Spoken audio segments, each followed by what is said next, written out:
Andre here with Baseball Canada, back with Wayne, and today we want to talk to you about the key elements of a good practice. So can you elaborate on that a little bit, Wayne, please? Yeah, thanks, Andre. The number one thing we have to do for having a great practice is plan it.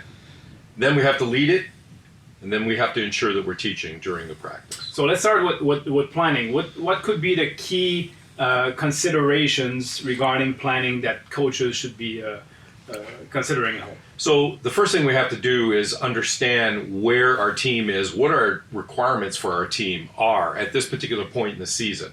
The second thing we have to do is identify roles and responsibilities for our sports staff. We have to build in things like hydration and rest breaks. We also have to, again, have articulated our goals for the practice, the specific outcomes, and then we have to review that at the end of the practice to make sure that we have achieved those goals. So in summary, let's make sure that there's no improvisation, so we don't go to our practice without a plan. And we could also keep in mind that like a bad plan is better than no plan at all. Okay, Agreed. so make sure that you do your homework before you get to the field.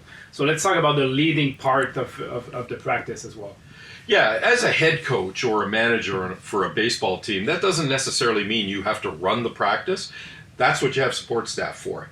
The great part about being in that role is that you can move around the field and take in what's going on and identify specific gaps that may be being created during these drills that are So being let's done. make sure that we identify what you're going to cover during the course of the practice, how many stations, how many aides, coaching aides you're gonna have, whether parents, assistant coaches, that could be a key element.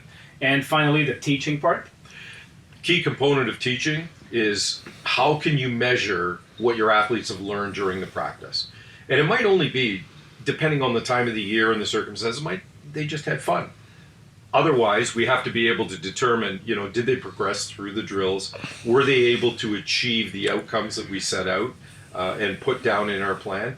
And those should generally be measurable so that, we know where we're going after this practice. So having fun or getting better at the end of the practice should be one of your two outcomes of a good practice plan. So remember, guys at home, planning, really, really important. Leading your practice, and then become a good teacher so your kids get better and have fun at the same time.